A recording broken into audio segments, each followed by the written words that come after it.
Welcome to today's deep dive, everyone. I was thinking about this, and usually when we try to figure out what's going wrong in our lives, we expect this certain level of, precision. Right, like we approach it almost like engineering. Yeah, exactly. Yeah. I mean, you break your arm, the x-ray shows a jagged white line, and the doctor just points to the screen and says, well, there it is. It's very binary. It's either broken or not broken. Right. But step into the world of human desires or, our internal conflicts and spiritual attachments, and that x-ray machine just completely shatters. Oh, absolutely. We ended looking at a diagnostic landscape that is just entirely murky. Yeah, and we all want a clear diagnosis for our existential dread, right? Yeah. Or our exhaustion, or just that general feeling of being completely lost. Which is exactly the mission of today's deep dive. It is. We are exploring a really profound piece of source material today, and it acts like this incredibly accurate psychological and spiritual mirror. Yeah, we're looking at a selection of excerpts from a Sikh scripture, and it's titled The Dye of Truth and the Support of Souls. And just to set the stage for you listening, this was written by Guru Nanak Dev Ji, who is the founder of Sikhism, and it's written in something called Rag Soohee. Right, so to give some immediate context on that, Rag Soohee is a specific classical musical measure in the Sikh tradition. Because the scriptures are actually meant to be sung, right? Exactly. They are meant to be sung. And this particular rag is traditionally used to evoke really deep feelings of devotion or love and a soul's intense yearning to merge with the divine. So it's setting a very specific emotional baseline right from the start. It really is. And what we're examining today is a text that's just filled with these incredibly striking metaphors. Yeah, metaphors about color, the clothing we wear, this heavy concept of debt, and just the deep internal tug-of-war of human existence. And the core theme we're navigating here is that tension. The intense tension between the transient, temporary illusions of life and the permanent grounding truth of the Creator. Right. So I promise you, whether you are approaching this deep dive looking for profound spiritual insight, or if you're just looking for a rigorous psychological breakdown of human behavior, this text is going to hit really close to home. It maps perfectly onto the modern human condition. Perfectly. It really does. And the very first metaphor the text introduces is actually right there in the title. It's this concept of dye. Like the dye you use to color fabric. Exactly. The text opens by comparing the allure of the material world to the color of safflower. And the historical context of safflower is actually vital here. Okay, tell us about that. So in the region and time this is written, we're talking 15th and 16th century India, safflower, which was also called kasumba, was commonly used to dye fabrics. And it made them a really brilliant, vibrant red or orange, right? Yes, incredibly vibrant, but there was a catch. It was notoriously unstable. Oh, like it wouldn't last. Right. It was a cheap dye. The text explicitly states that the color of safflower is transitory. I mean, it literally lasts for only a few days before it fades in the sun or washes out in the rain. So Guru Nanak Dev Ji is using this to represent Maya, right? Exactly. Maya being the illusion of the material world. We invest all this vital energy into attachments that have absolutely zero permanence. It's like we take our lives, our souls, our energy, and we just dye them with this safflower color. Yeah, and it looks bright and beautiful for a minute. But it fades almost instantly. I mean, the modern equivalent of this is so clearly fast fashion, right? Oh, absolutely. Fast fashion. Yeah. Or chasing the algorithmic trend of the week. Yes. You buy the cheap, bright garment, or you chase that viral moment online, and it provides an incredibly vibrant hit of dopamine. But the second the cultural weather changes. It washes down the drain. Right. And you're just left with this faded, ruined fabric. And the text describes the consequence of that lifestyle in very stark terms, doesn't it? It does. It says that without the name here means a connection to the divine, the grounding truth. A person is deluded by doubt and plundered by thieves. Plundered by thieves? That's intense. It is. Because when you dye your life in the temporary, you aren't just, missing out on the permanent. You are actively setting yourself up to be robbed. Oh, wow. So you are investing all your psychological capital into a currency that is guaranteed to hyperinflate and become worthless. Exactly. The thieves are the temporary desires that literally steal your time, your peace, and your focus. Well, that reframes the whole pursuit of material things entirely. I mean, it isn't just a neutral, harmless hobby to chase status or wealth. No, not at all. It is an active plundering of your internal reserves. Man. So the text then contrasts this temporary, unstable safflower dye with a completely different kind of coloring, right? Yes, it shifts to the idea of being attuned to the true Lord. Right, and it says that those who are attuned this way are not reincarnated again. And it poses this really brilliant rhetorical question. It asks, how can one who has already died in the color of the Lord's love be colored any other color? So that implies a fundamental, permanent alteration of the material itself. Precisely.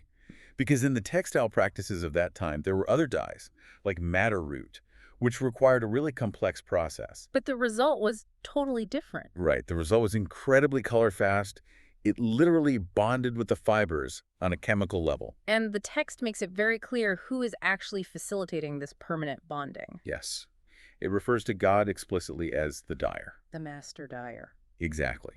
It instructs the listener to serve God the dyer and focus your consciousness on the true Lord. The profound takeaway there is that we cannot permanently dye ourselves. I mean, we are merely the fabric. Right, and if we try to dye ourselves using the world's resources, we just end up with safflower. We end up washing out. We have to surrender to the master dyer to achieve that permanent change in our structure. Because once that permanent dye is set, no other color can take hold. Yeah. The fast fashion trends of the world literally cannot stain a fabric that is already saturated with permanence. It's immune to it. Right. And if we don't allow the dyer to do this work, the text says we end up wandering around in the four directions. Yielding no wealth without destiny. Right. We just become fugitives, finding no place of rest. Which honestly perfectly establishes the next major theme of the text. Because that sheep safflower dye inevitably washes out, right? Always. And we are left spiritually faded and empty. And human instinct, when we are faced with that internal emptiness, is just to cover it up with an external projection. Yes. So the text moves from the metaphysical dye to this very tangible physical image of white clothes. Right, white clothes. Now, in almost every global tradition, white clothes are a symbol of purity, right? Piety, spiritual cleanliness. Yeah, they represent someone who is totally untainted by the dirt of the world. But the text offers this really scathing sociological and spiritual critique of people who wear these white clothes. It's brutal. It targets those who project this image of righteousness to the world, but states that beneath the white fabric, they have filthy and stone-hearted minds. Filthy and stone-hearted. The juxtaposition there is meant to be really jarring. Absolutely. Pristine white cotton on the outside, a cold, dirty stone on the inside. And the text notes that these individuals might even chant the Lord's name with their mouths, like they know the vocabulary. They look the part completely. They perform all the right rituals. But internally, they are completely engrossed in duality. Right. Let's unpack that concept of duality because it's literally the engine of hypocrisy. Okay, yeah. So duality here means a fractured existence, right? Exactly. It's the split between an outward performance that's curated just for social validation and an inward reality of complete spiritual bankruptcy. I mean, we see this constantly today with virtue signal. All the time. People curate these immaculate, socially conscious, perfectly ethical personas online. The modern white clothes. Yes. But offline, their interpersonal relationships are transactional, or cold, or even cruel. And the text uses fierce language to describe this state. It calls them thieves again, but it goes further. It calls them beasts and animals. And the use of the words beasts and animals is not merely an insult here. It is a precise philosophical diagnosis. Really? How so? Well, the key to understanding this is a specific phrase the text uses. It says, they do not understand their own roots. Ah, okay. So hypocrisy, in this context, is a profound spiritual blindness. Think about it. An animal operates purely on immediate instinct, survival, and base desires. Right. It lacks that higher conscious capacity to connect to something metaphysical. Exactly. So when humans sever their connection to the Creator and live entirely for social validation and temporary power, they regress. They literally lose their humanity. Yes, they are driven by the instinctual hunger of a beast, completely blind to their own spiritual roots, despite those pristine white clothes they wear to hide that fact. Wow. They are operating entirely on base programming. The tragedy of the hypocrite isn't just that they're lying to the world. No, it's that they are entirely disconnected from the master dyer. And maintaining that level of duality, managing the white clothes on the outside while the stone heart sinks on the inside, that requires a massive amount of energy. It is incredibly exhausting. Which naturally brings us to the next layer of this text, which is the psychological toll of this lifestyle. Right. The text argues that all this masking and chasing these safflower illusions, it just results in relentless exhaustion. Yeah, how does it describe the person in that state? It describes the mortal in this state as someone who constantly, continually seeks pleasures and begs for peace. Constantly, continually. That repetition really emphasizes the relentless nature of the drive. It's a loop that just never closes. And, this maps flawlessly onto the psychological concept of the hedonic treadmill. Oh, the hedonic treadmill, yes. Explain that for the listeners. So the hedonic treadmill is this mechanism where no matter what good or bad things happen to you, your brain eventually just returns to a baseline level of happiness. Right. But we don't realize that. We are convinced that the next promotion or the next purchase or the next thrill will be the final piece of the puzzle that brings us permanent peace. But it never is. Never. You acquire the thing, your dopamine spikes, you feel great for a week, and then the hunger just resets. You adapt to the new normal. Exactly, and you are right back on the treadmill, running exhausted, begging for peace once again. And the text explains the exact spiritual mechanics of why that treadmill exists. What does it say? It states that because the mortal does not think of the Creator, they are repeatedly overtaken by pain. Overtaken by pain. And this is a really crucial distinction to make.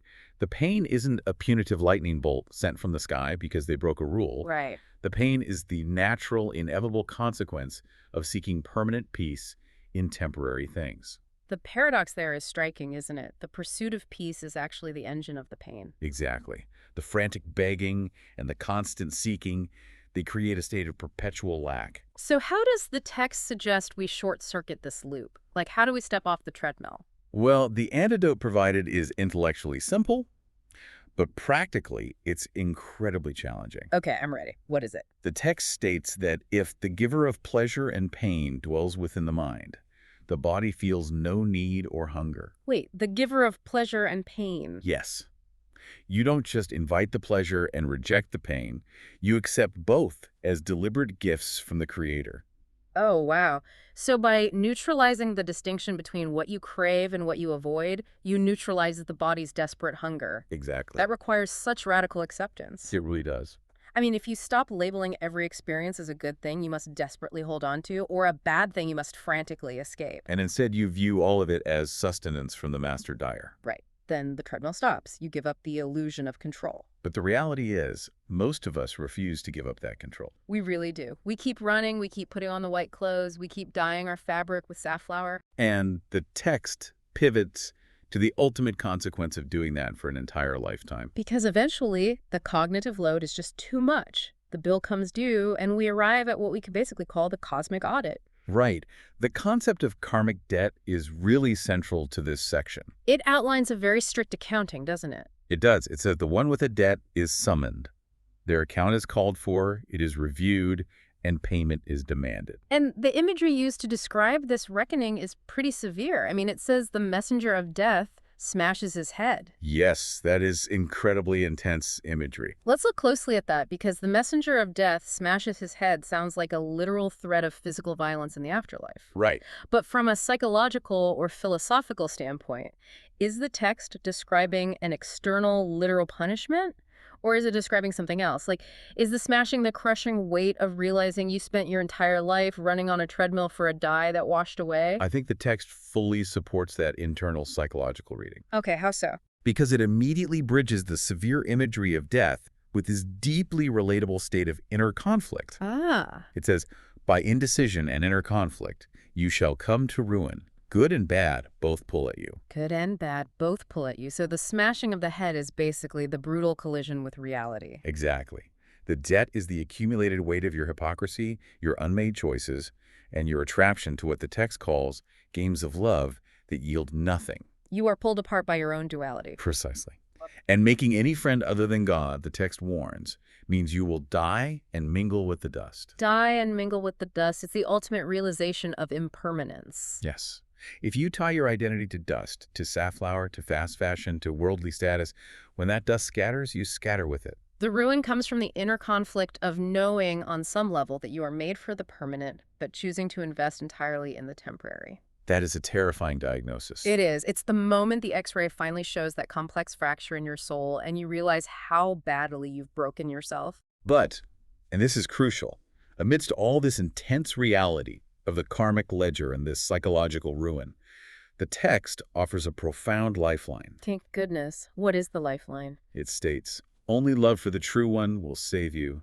The forgiver forgives." The forgiver forgives. That phrase fundamentally shifts the power dynamic of the whole text. It completely undercuts the terror of the cosmic audit. Yeah, the text isn't designed to leave you smashed and in debt. It is designed to strip away your false defenses so you can finally accept the cure. Which brings us to the resolution of our deep dive today. Oh. Where to find an actual anchor. And the text refers to this anchor beautifully as the support of the unsupported. Yes, but before it delivers that final comfort, it actually issues a specific warning. Right, it speaks to the careless one who is lacking wisdom, warning them.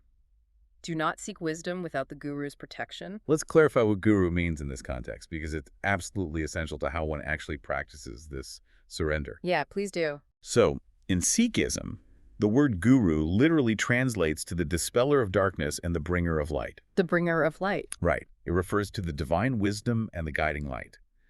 This was historically embodied in the 10 human gurus, beginning with Guru Nanak Dev Ji, and is now eternally embodied in the Sikh scripture, the Guru Granth Sahib. So the text is warning that you cannot navigate this murky internal landscape relying solely on your own intellect. Exactly. Because our intellect is the very tool that built the hedonic treadmill to begin with. Yes, exactly. Our intellect is what convinced us that if we just buy one more thing or project one more curated image in our white clothes, we will finally be happy. You cannot think your way out of a trap that your thinking built. Wow. You need a guide that is external to your own ego. The guru provides that external objective truth. And the text reminds the listener that he who created the creation also sustains it, right? And gives sustenance to all.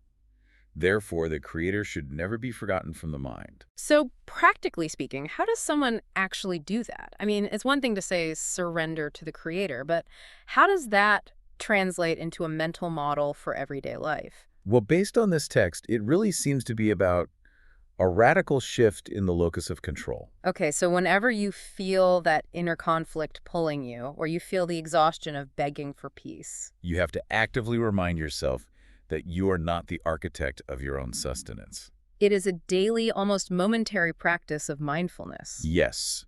The closing sentiment of the hymn states that the name of the Lord is the support of the unsupported. The support of the unsupported. The practical application of that is realizing that when you drop the exhausting performance of the white clothes and you let the safflower dye wash away, you do not fall into nothingness. You fall into the support of the unsupported. Exactly. The ultimate wisdom of this text is the realization that the creator isn't just a distant auditor waiting to smash your head. Right. The creator is actively sustaining you right now, breathing life into you, even while you run on the treadmill.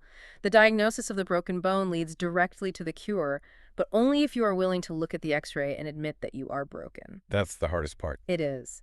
Well, we have covered an immense amount of ground today. We started by exploring the fragile, fleeting nature of safflower-like attachments, right? Yes, the fast fashion of the human soul and how it actively plunders our energy. And then we tore away the white clothes of societal hypocrisy to examine that exhausting duality and the stone-hearted, instinct-driven reality beneath. We analyze the biological and spiritual toll of the hedonic treadmill, where begging for pleasure literally guarantees our pain. We face the daunting cosmic audit, the karmic debt of indecision, and the psychological ruin of being pulled in two directions. And finally, we found the antidote.